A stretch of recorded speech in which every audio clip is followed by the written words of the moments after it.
I'm not my best friend's best friend. And to think of it, I have never been my favorite person's favorite person.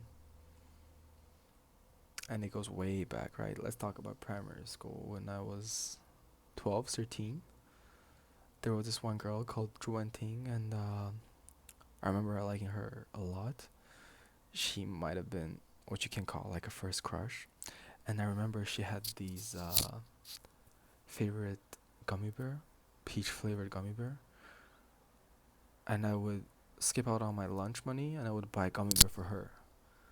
And then like a few weeks later, I realized that she was sharing the gummy bear. It was a guy she liked.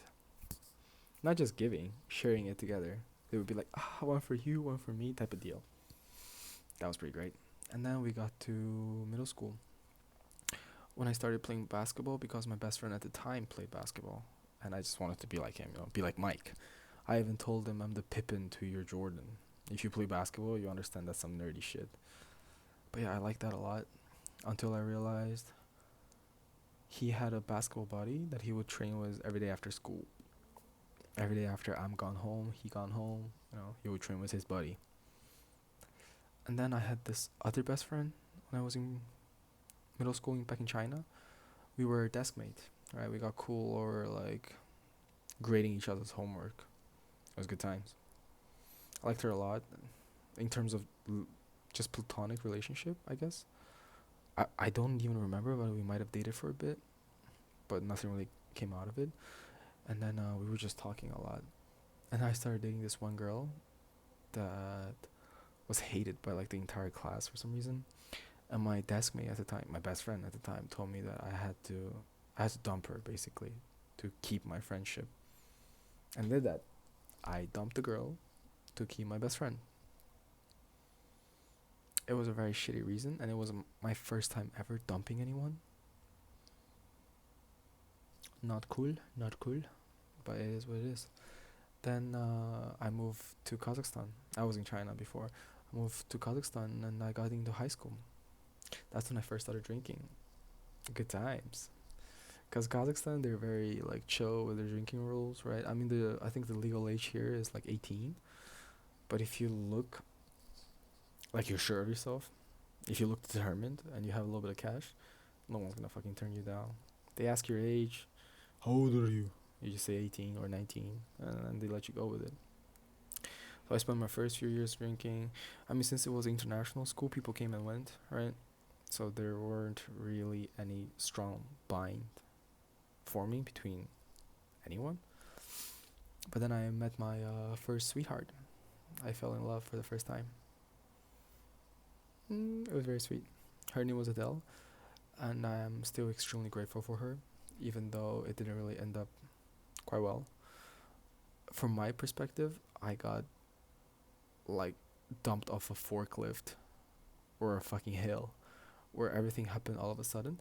But I'm pretty sure there were like subtle clues along the way that I just might have refused to pick up. And it's okay. Everybody gets their heart broken once or twice, right? Got my heart broken, blah, blah, blah, whatever. Went to London to kind of pursue myself.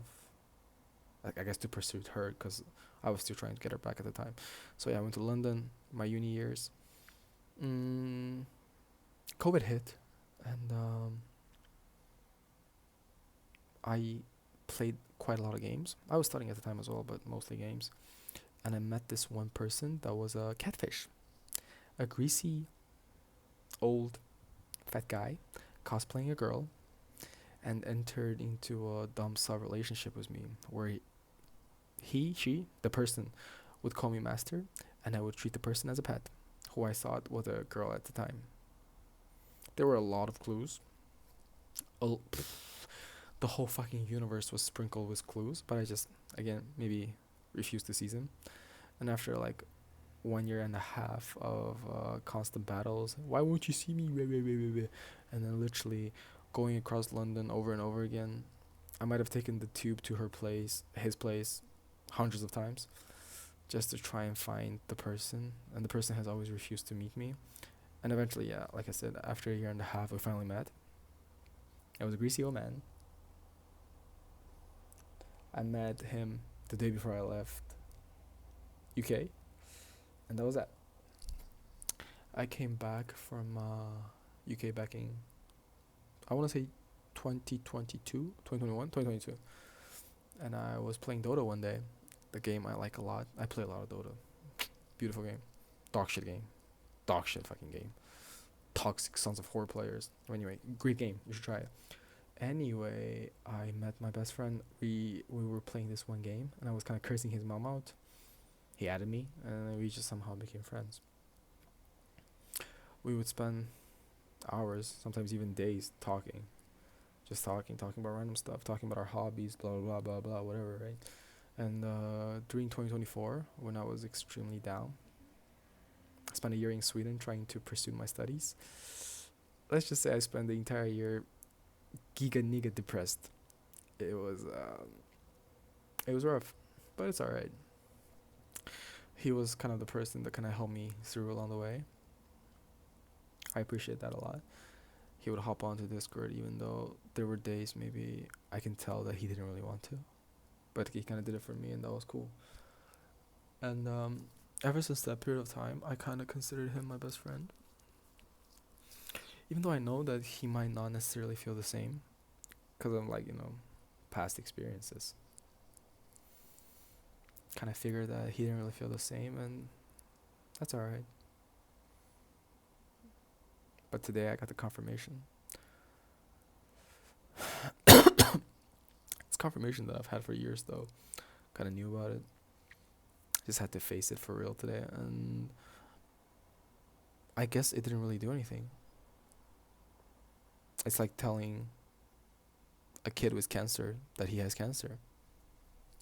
He knows. Even if he doesn't know, he kind of knows. If anything, it kind of brings peace, brings clarity, and some sort of a resolution. That is pretty much the whole point of the video. I don't think it's that rare of an aesthetic that you're not your best friend's best friend. And I'm sorry for you. Like I'm sorry for myself. But it's okay. He's still my best friend. Life goes on. Not for me.